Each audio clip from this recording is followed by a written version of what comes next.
감사합니다. 하나님의 은혜 가운데 오늘도 주님 앞에 있음을 감사합니다. 내가 온 것이 이전에 주님이 허락하셨고, 주님이 우리의 마음을 감동하셨고, 주님이 우리의 생명과 호흡과 건강 지켜주셨고, 주님이 우리의 걸음을 이 자리로 인도해 주셨습니다. 주님이 뭔가 우리에게 주실 말씀이 있으셔서 우리가 꼭 알아야 될 하나님의 그 마음이 있으셔서 오늘 우리를 이 자리에 불러주신 줄 믿사오니 마음의 문을 활짝 열고 이 시간 성령님의 도우심을 간절히 간구합니다. 성령님, 이 말씀과 함께 역사하셔서 이 말씀이 육신의 생각으로 들려지는 것이 아니라 정말 성령을 통해 하나님이 우리에게 주시는 하나님의 음성으로 이 말씀이 들려질 수 있도록 주님 역사하여 주옵소서. 말씀이 임할 때 우리의 생각 가운데 머물고 있는 모든 어둠의 역사들은 떠나갈 수 있도록 도와주시고, 말씀이 임할 때 병든 우리의 마음과 영혼이 치유받는 역사가 있게 하시고, 말씀이 임할 때 하나님의 부활의 능력, 생명 역사가 우리의 영혼 가운데 임하는 복된 시간 되게 하여 주옵소서. 주님을 의지합니다. 예수 그리스도를 받들어 기도드립니다. 아멘. 자, 오늘은 속히 예수 믿고 구원 받으십시오 라는 제목으로 말씀 증거하도록 하겠습니다. 전 세계에서 아직까지 예수 그리스도의 복음이 전해지지 않은 종족들, 세계에 많은 종족들이 있잖아요. 그러니까 종족 단위로 얘기합니다. 나라 단위보다 종족 단위가 훨씬 많거든요. 그래서 열심히 선교사님들이 가서 복음을 전하시고 그들의 언어로 성경을 번역하시고 하시지만 아직까지 이 복음이 전해지지 않은 종족들이 있는데 그들을 일컬어서 미전도 종족이다 이렇게 이야기합니다. 여러분, 세상에 미전도 종족이 얼마나 있을까요? 얼마나 지금 남아있을까요? 수년 전에 미전도 종족 선교회라고 하는 곳에서 발표한 그 내용에 의하면은 아직 복음이 전해지지 않은 종족이 약 4천 종족 정도 된답니다. 4천 종족. 그리고 인구로는 약 18억 명에 해당하는 사람들이 아직 미전도 종족으로 그렇게 구분을 한다, 이런 발표를 했습니다. 여러분, 무슨 말입니까? 예수님이 이 땅에 오신 지 2000년이 훨씬 지났는데도 불구하고 이 세상에는 아직까지도 예수 그리스도를 모르고 살아가는 사람들이 많이 있다는 것입니다. 그런데 한편으로는 등잔 밑이 어둡다고 교회 안에는 어떨까요? 교회 안에는 과연 예수님을 모르는 사람들이 없을까요? 20세기 최고의 전도자라고 하는 빌리 그레이엄 목사님이죠. 굳이 설명하지 않아도 아실 겁니다. 이분이 이런 얘기를 했어요. 나는 복음이 교회 밖에만 필요한 줄 알았습니다. 그런데 이제 와서 알고 보니 잃어버린 자들, 복음이 필요한 사람들이 교회 안에도 이렇게 많은 줄을 이제야 깨달았습니다. 이렇게 얘기했다는 거예요. 교회 다니면은 당연히 믿는 사람이겠지 생각했는데, 아니, 알고 보니까는 교회는 다니는데 예수님을 모르는, 교회는 다니는데 복음을 모르는, 교회는 다니는데 구원받지 못한 사람들이 의외로 많이 있더라라고 하는 것이죠. 여러분, 이 교회 안의 불신자들은 예수님의 이름을 들어보지 못해서 모르고 있는 것이 아닙니다. 그들은 이미 수많은 예배에 참석했고 수많은 설교를 들었고 그리고 그를 통해 예수 그리스도의 복음을 이미 접하신 분들입니다. 그런데 그들은 여전히 교회 안에서 불신자로 남아 있다고 하는 것이에요. 여러분, 어떻게 이런 일이 있을 수가 있는가라고 하는 것이죠. 여러분들은 이 말에 어떻게 생각하십니까? 아마 대부분 동감하시리라고 생각합니다. 그런 의미에서 교회 안에는 두 부류의 미전도 종족이 있다, 이렇게 이야기할 수 있습니다. 교회 안에 있는 두 부류의 미전도 종족은 누굴까요? 첫 번째는 아직 한 번도 회개한 적이 없고 한 번도 예수님을 제대로 믿어보지 못한 교회 안에 불신자가 있습니다. 그리고 두 번째는 한때는 믿은 적이 있었지만 이제는 더 이상 주님을 따르지 않고 있는 중간지대, 회색지대에 살아가고 있는 사람들이 교회 안에 있습니다. 바로 교회 안에 불신자라고 할 수 있는 이런 두 부류의 사람이 있을 수 있다라고 하는 것이에요. 여러분, 먼저 교회 안에 한 번도 회개하거나 예수님을 바로 믿어보지 못한 사람들. 여러분, 이들이 누굴까요? 이분들은 예수님에 대해서 모르는 사람이 아닙니다. 예수님 하면, 하나님이 우리를 사랑하셔서 독생자를 우리 가운데 보내주셔서 우리를 위해 대신해서 십자가에 죽으신 분, 분명히 알고 있습니다. 또 그분이 죽으셨을 뿐만 아니라 부활하셨고, 그래서 그를 믿는 사람들은 죄 사함받고 구원받는다는 것도 알고 있습니다. 쉽게 말해서 예수님에 대해서는 압니다. 그러나 여러분 말씀드렸죠? 그냥 지식적으로 아는 것이 우리를 구원하는 믿음은 아니라고요.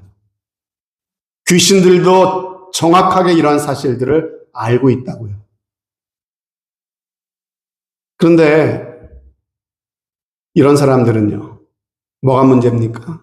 알기는 아는데 한 번도 예수님을 자신의 삶의 주님으로 영접한 적이 없다는 것입니다. 그러면서 스스로는 나는 예수 믿는 사람이야 라고 착각하고 있다는 것이죠. 여러분, 안다는 것이 뭡니까? 안다는 것. 누군가를 지식적으로 안다는 것과 누군가를 인격적으로, 개인적으로 안다는 것은요, 전혀 다른 얘기입니다. 여러분, 저도 트럼프 대통령 알아요.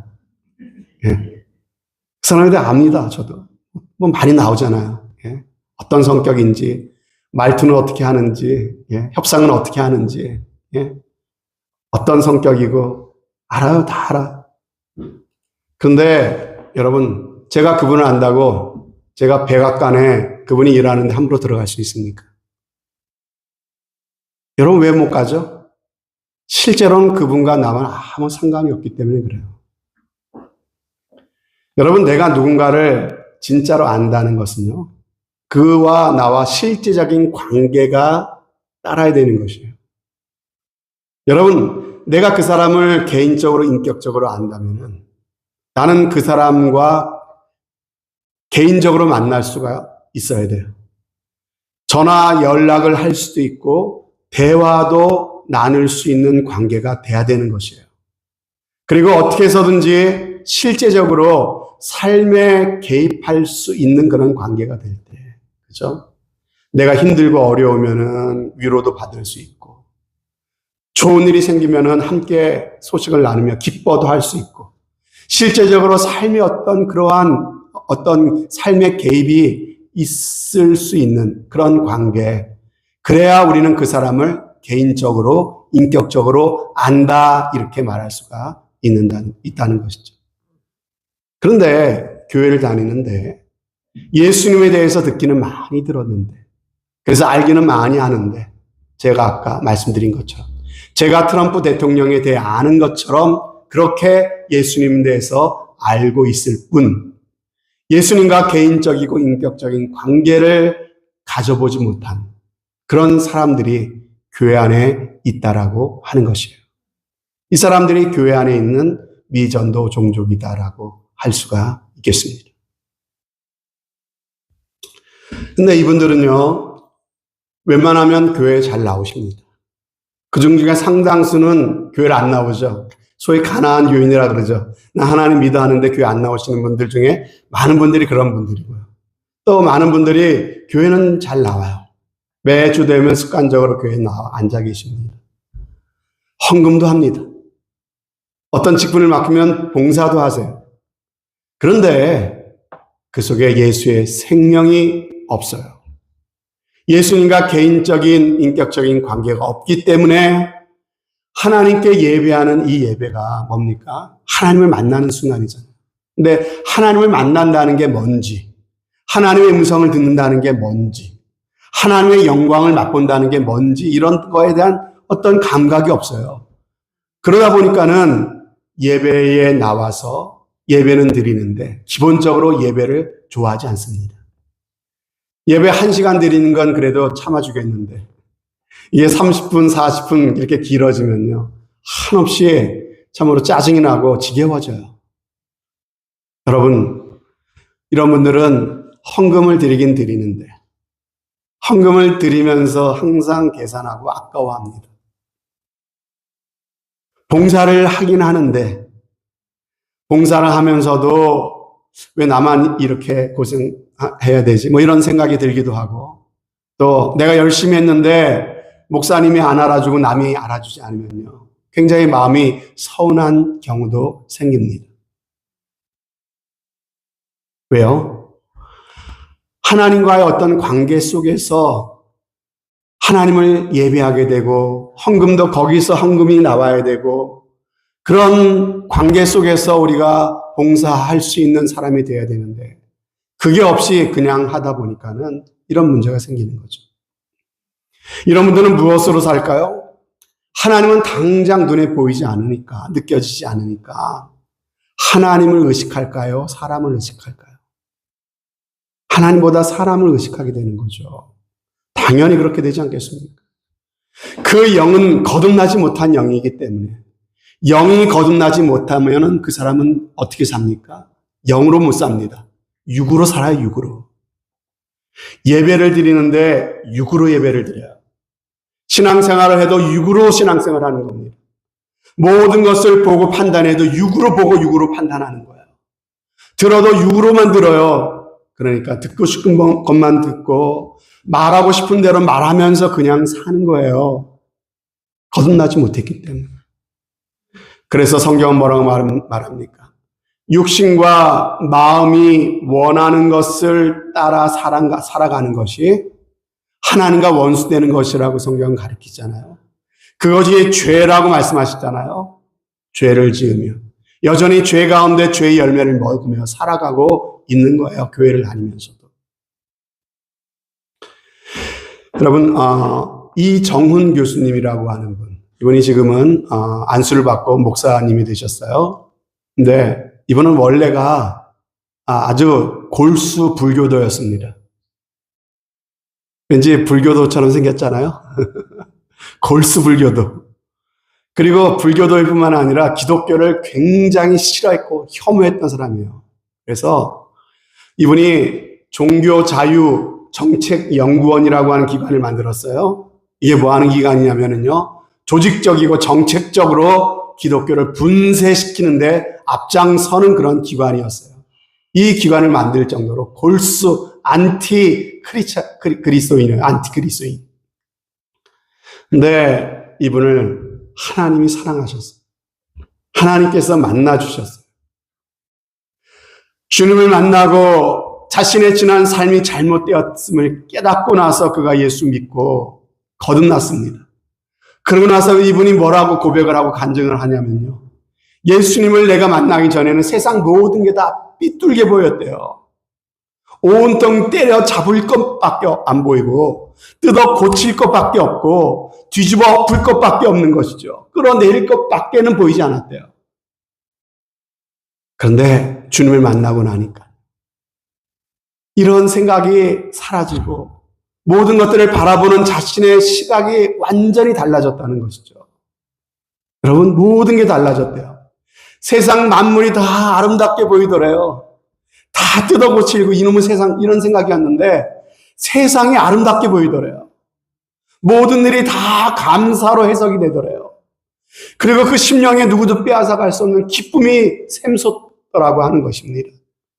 들에 핀 한 송이의 들꽃을 봐도 그것을 보면 그 눈에서 눈물이 흘러내리고 저 하늘에 지저귀는 새소리를 들어도 저들도 주님을 이렇게 찬양하고 있는 것처럼 들려가지고 너무나 참으로 감격스러운 그런 마음이 되었다고 이런 고백을 합니다. 여러분, 복음이라고 하는 것은요, 복음은 우리의 삶을 변화시킵니다. 우리의 눈을 바꾸고요, 우리의 말을 바꾸고요, 우리의 생각과 마음을 변화시키는 능력이 복음 안에 있습니다. 여러분, 복음은 그래서 능력이라고 하셨어요. 로마서 1장에 보면은 내가 복음을 부끄러워하지 아니하노니 이 복음은 모든 믿는 자에게 구원을 주시는 뭐라? 하나님의 능력이 됨이라. 여러분, 하나님의 능력이래요. 여기 능력이라는 단어가 헬라어로 디나미스라고 하는 단어예요. 근데 이 디나미스라는 단어에서 영어 단어가 됐어요. 어떤 단어가 됐을까요? 다이너마이트라고 하는 단어가 이 디나미스, 능력이라는 단어에서 나왔어요. 무슨 말입니까? 복음은 그냥 능력이 아니라 다이너마이트 같은 엄청난 폭발력을 가진 능력이다라고 말씀하고 있는 거예요. 뭐가? 이 복음이 이렇게 능력이 있대요. 그러므로 여러분, 복음을 듣고 믿었는데 나의 삶에는 아무런 일도 일어나지 않는다. 예수님을 전혀 모르다가 예수님을 알고 믿게 되었는데 오래오래 별일 없이 그렇게 그대로 그 모습 그대로 잘 살았다? 여러분, 이런 일이 있을까요? 여러분, 이런 일은요, 있을 수가 없습니다. 복음을 정말 만난 사람은요, 삶이 변화됩니다.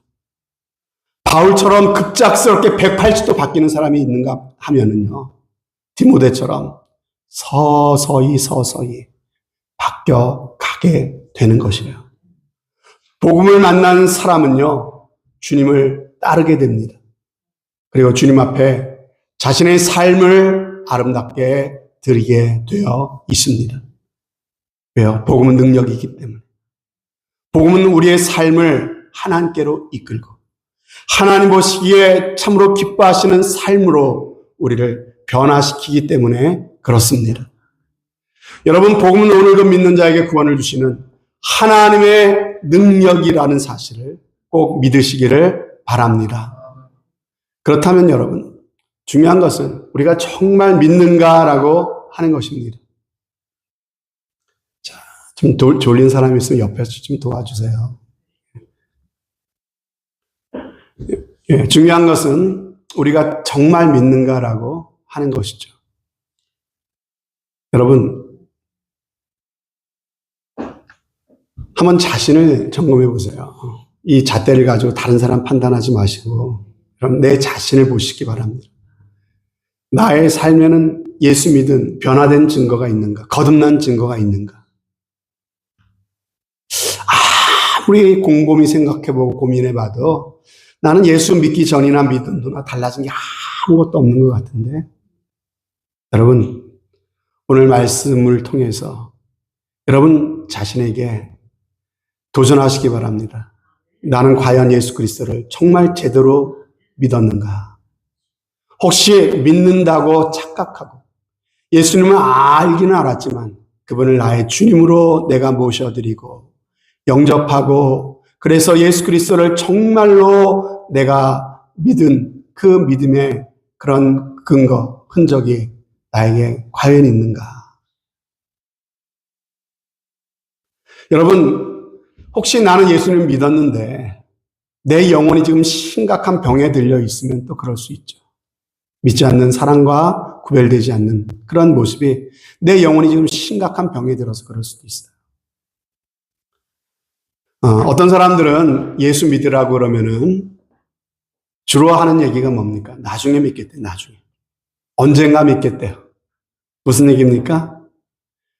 누리고 싶은 거 다 누리고, 예. 그렇게 쓸 거 다 쓰고, 할 거 다 하고, 그러나 죽기 전에 믿겠다는 거예요. 뭐 믿어서 천국 간다는데 믿어도 나쁠 게 없으니까 기왕이면 죽기 전에 믿겠다는 거죠.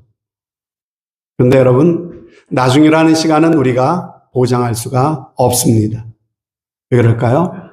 믿음이라고 하는 것은 내가 결심해서, 내가 노력해서, 내 의지로 되는 것이 아니기 때문에 그렇습니다.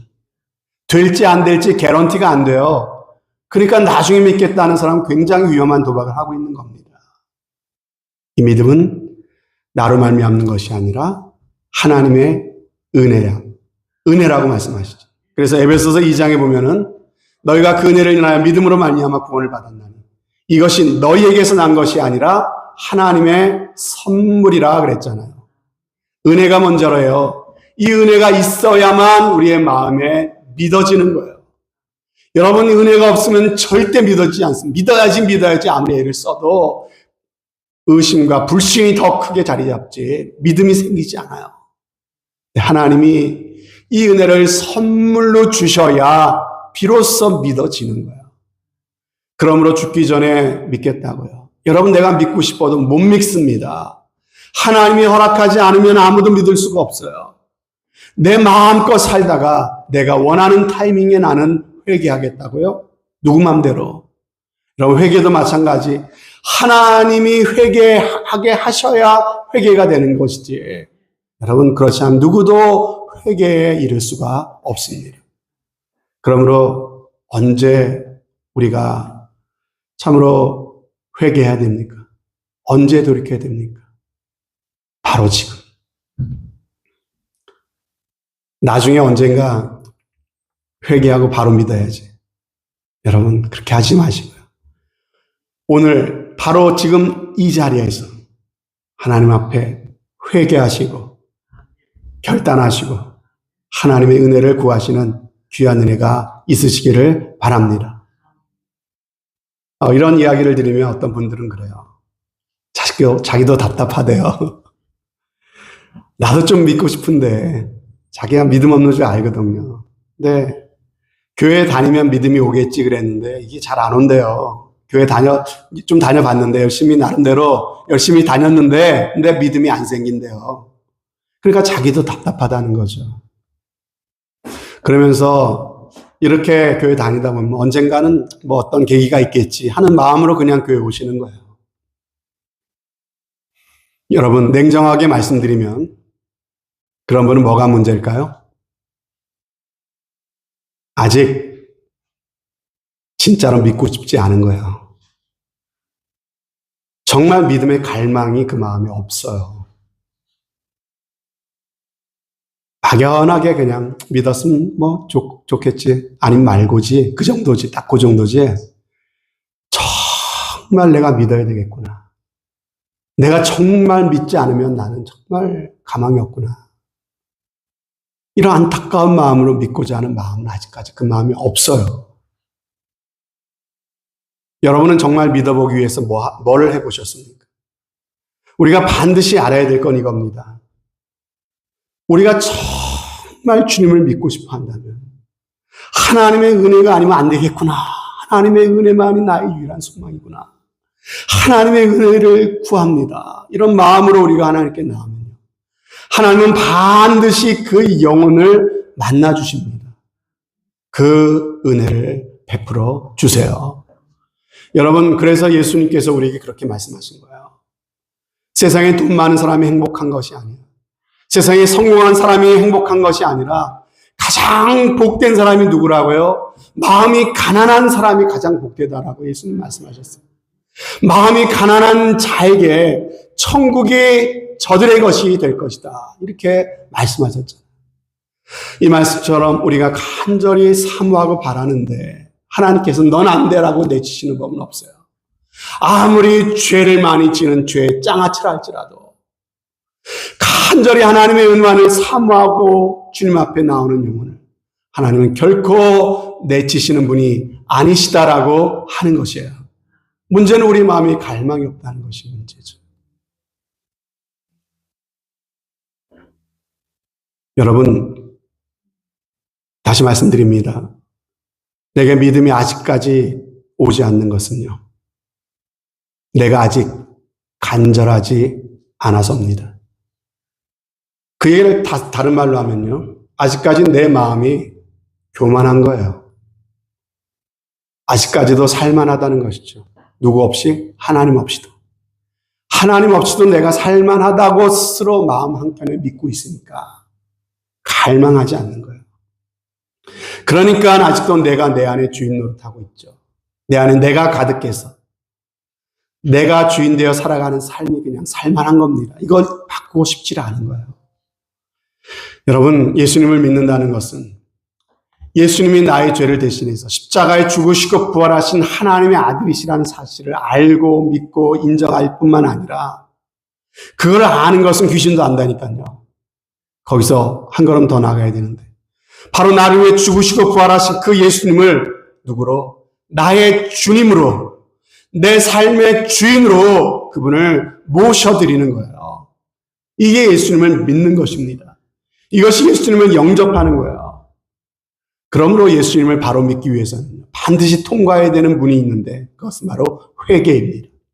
참된 회개가 무엇입니까? 참된 회개는요, 내가 내 삶의 주인 되어 살아가는 것이 이게 육신의 길이라는 사실. 그렇게 살아온 길이 하나님과 원수된 삶이었다는 사실. 마귀의 종 되어 살았던 삶이라는 사실을 깨닫는 거예요. 그래서 회개가 뭐예요? 내 삶의 주인의 자리에서 내가 내려오고 예수님이 그 자리에 오시도록 초청하는 것. 바로 그것이 회개인 것입니다. 사랑하는 여러분, 언젠가 막연히 믿음이 오겠지 기다리고 있어서는 안 됩니다. 어서 속히 회개하시고 예수 그리스도가 나의 삶의 주인 되심을 인정하시기를 바랍니다. 예수 믿고 예수 그리스도를 통해 주시는 값없는 구원의 은혜를 받으시는 여러분들 다 되시기를 주님의 이름으로 축복합니다. 여러분, 오늘 이 결단을 오늘 하셔야 된다고 말씀드렸죠. 고린도후서 6장 2절에도 말씀했어요. 보라, 지금은 은혜 받을 만한 때요. 보라, 지금은 구원의 날이로다. 복음 앞에서 나를 진지하게 돌아보고 이 구원의 문제에 대해 분명한 해답을 얻고 신앙생활 하시는 저와 여러분들 다 되시기를 진심으로 바랍니다. 적당히 언젠가 되겠지. 다시 말씀드립니다. 그날은 올 수도 있지만 안 올 가능성도 많습니다. 그러므로 오늘 말씀을 받은 오늘 여러분들 결단하시고 하나님의 은혜를 구하시기를 다시 한번 부탁을 드립니다. 여러분, 거듭나야 하나님 나라가 보여요. 거듭나야 영적인 일들이 이해가 돼요. 거듭난 사람만 엄밀하게 말해서 하나님께 예배할 수가 있어요. 거듭나지 않은 사람은 예배에 참석해서 내가 거듭나기 위해서 하나님께서 말씀을 나에게 주시고 그리고 나를 거듭남으로 부르시는 그 자리에 있기 때문에 여러분에게 복이지, 엄밀한 의미에서 거듭나지 않은 사람은 하나님을 예배할 수가 없습니다. 거듭난 사람만이 엄밀하게 말해서 하나님을 섬길 수가 있는 거고요. 거듭난 사람만이 교회를 섬길 수가 있는 것이고요. 거듭난 사람만이 하나님과 동행하는 복을 누릴 수가 있는 것입니다. 거듭남의 일은 육의 일이 아니라 영의 일이라고 말씀을 드렸어요. 내 머리로 이해하고 동의한다고 되는 일이 아니라는 거예요. 열심히 배우고 노력하고 그리고 그렇게 열심히 그렇게 한다고 되는 일이 아니라는 것입니다. 믿어져야 돼요. 믿어지는 거는요, 이 안에서 생겨나는 게 아니라고요. 믿어지는 건 어디서 오는 것입니까? 하나님의 선물이라 와야 돼요. 하나님으로부터 와야 된다는 것이에요. 거듭나는 믿음은 하나님께서 우리 가운데 선물로 주셔야 가능한 일. 거듭난다는 것은 위에서부터 나다, 이런 의미의 단어로 이렇게 헬라어가 되어 있는 것이죠. 하나님의 나라는 이렇게 믿음으로 거듭난 사람만이 들어가는 나라인 것입니다. 교회 안에 모태신앙이신 분들 계시죠. 모태신앙, 어머니 뱃속에서부터 그냥 교회에 자동적으로 나오시는 분들. 그리고 신앙생활 20년, 30년, 40년 오랫동안 신앙생활 하신 분들도 계세요. 그분들 가운데 잘못하면 이런 착각이 들 수 있어요. 예배 빠짐없이 드린 것, 교회 봉사한 것, 그게 내가 구원받은 증거라고 착각할 수 있습니다. 여러분, 나중에 혹시 이제 이 땅에서의 삶이 다 끝나고 이제 천국 문 앞에 이르렀을 때 주님이 내가 너를 이 천국에 들여 보내야 될 이유가 뭐냐 이렇게 물어보실 때, 주님, 나는 50년 동안 교회를 열심히 섬겼습니다. 주일 예배 정말 아파서 몸져 누웠을 때 빼고는 빠짐없이 가서 열심히 예배 드렸습니다. 그걸로 여러분이 천국에 들어가실 수 있을까요? 못 들어가세요.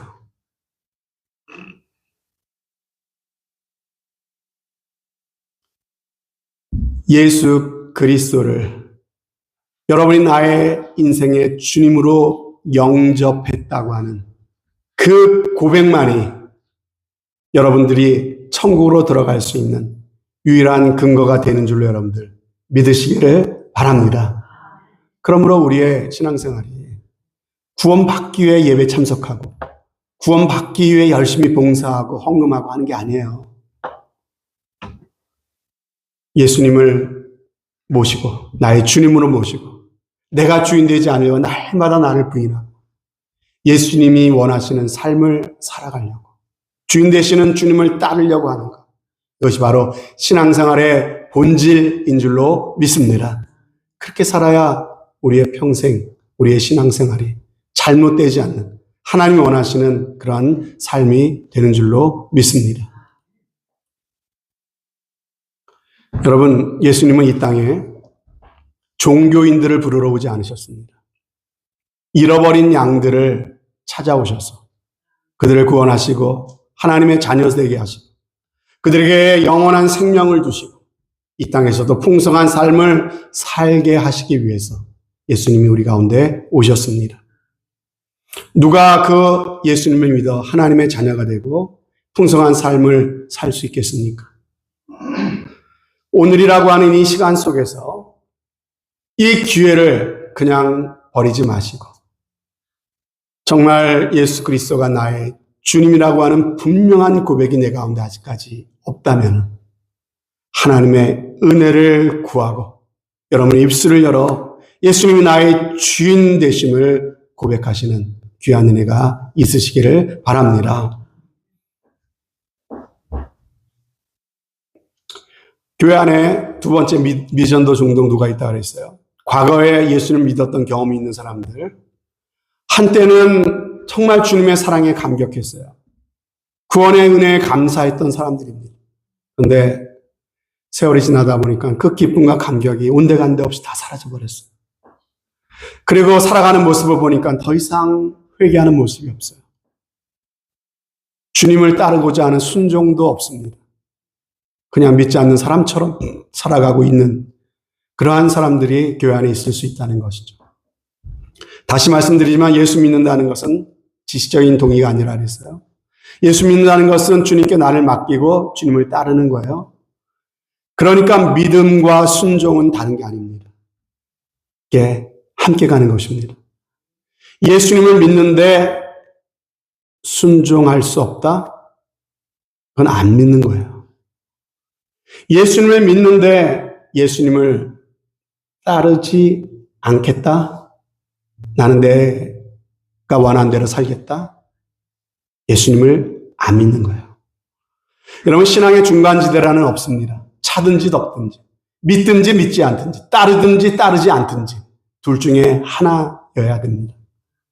근데 우리는 마음대로 우리 신앙생활의 스펙트럼을 막 만들어 놨어요. 따르든지 따르지 않든지인데, 근데 나름대로 자기는 예수님을 따르긴 따랐는데 지금은 좀 쉬고 있다. 뭐 이렇게 얘기하기도 하고, 따를까 말까 지금 고민 중이다.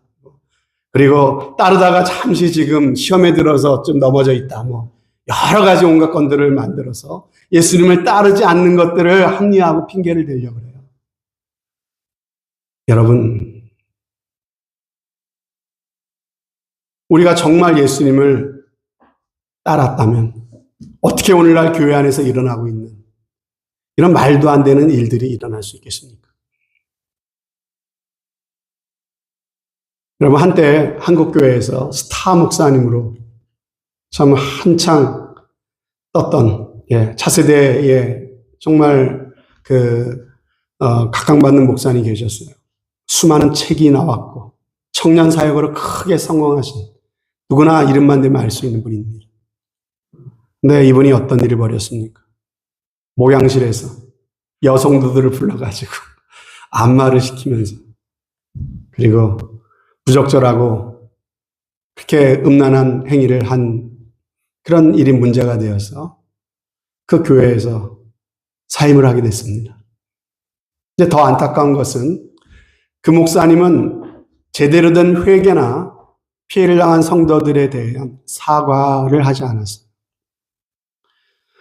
그리고 이제 그 교회에서 나왔으니까는 새로 교회를 개척을 했습니다.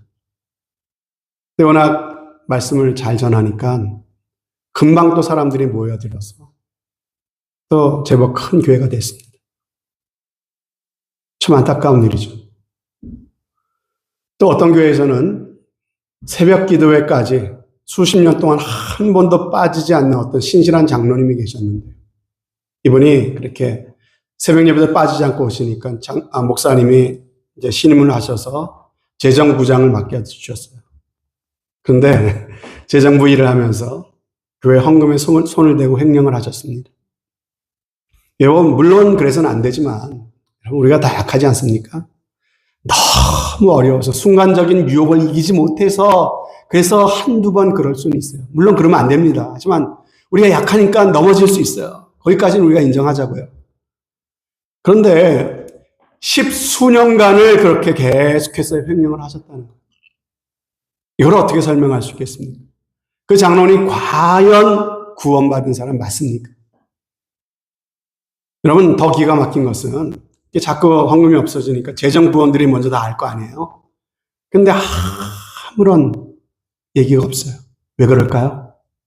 그 재정부에 들어왔던 재정부원들이 다 짜고 갯돈 나눠 갔듯이 나눠 가졌다는 겁니다.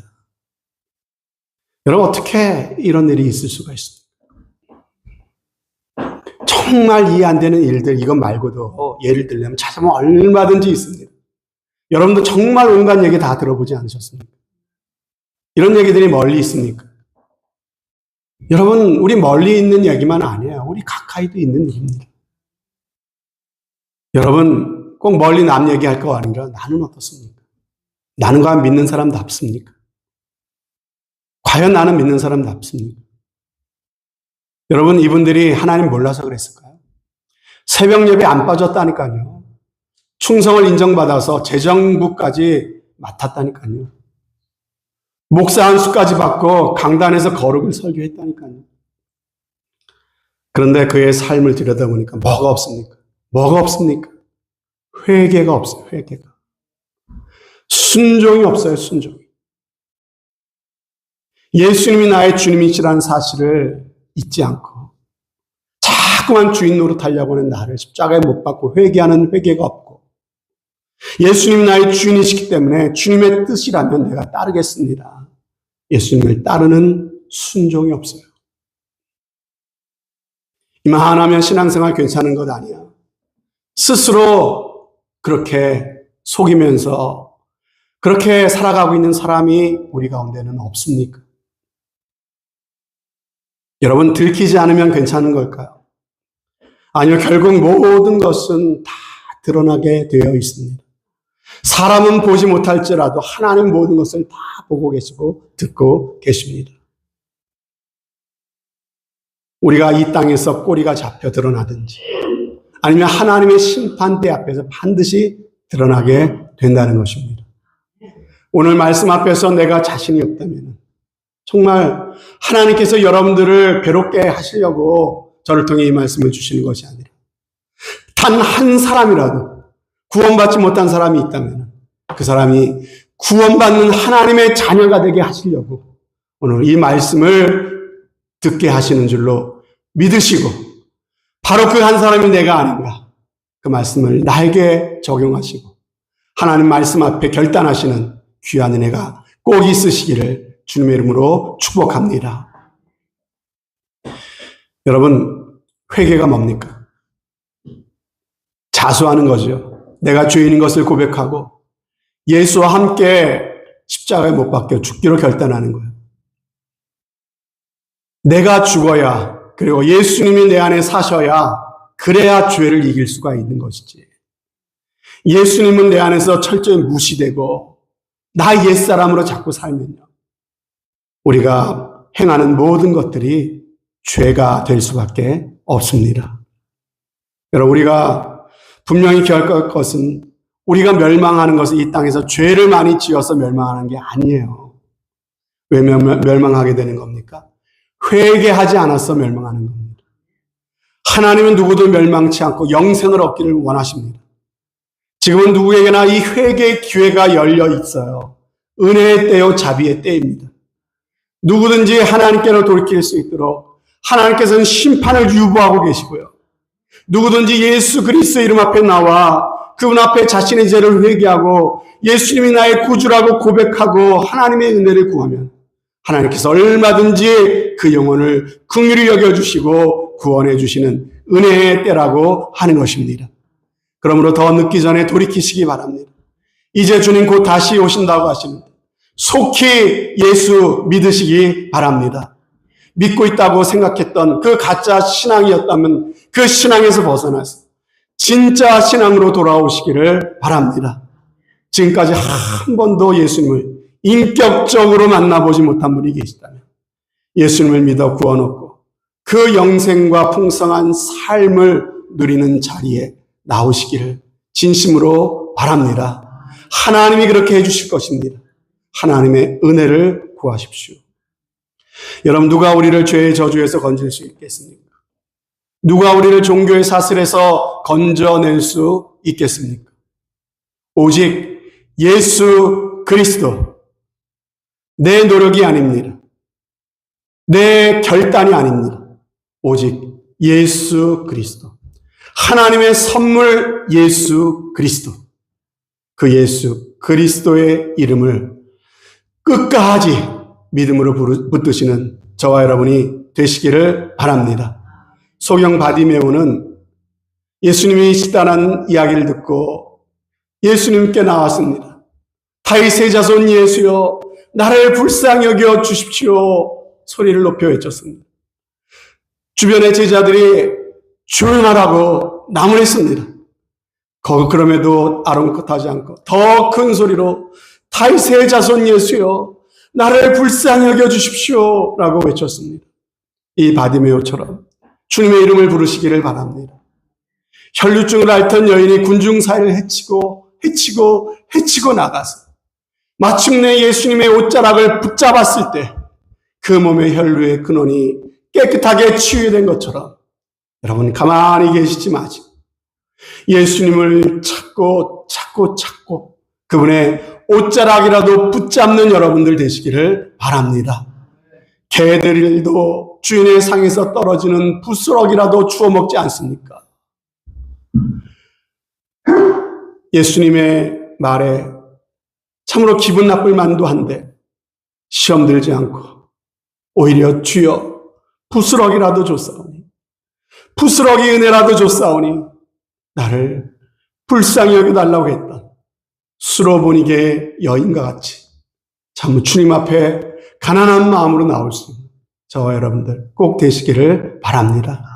하나님께서는 반드시 한 영혼도 외면치 않으시고 반드시 그 영혼을 기억하시고 그 영혼에게 하나님께서 은혜를 베풀어 주실 것입니다.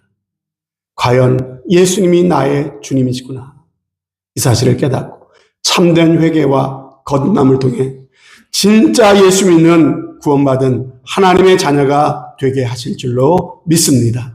사랑하는 성도 여러분, 속히 예수 믿고 구원 받으십시오. 속히 회개하고 예수님께 돌아와 구원받고 천국과 영생의 축복뿐만이 아니라 이 땅에서도 하나님의 보호와 인도를 받는 든든하고 평안한 삶이 꼭 되시기를 주님의 이름으로 축원드립니다. 하나님 아버지 감사합니다.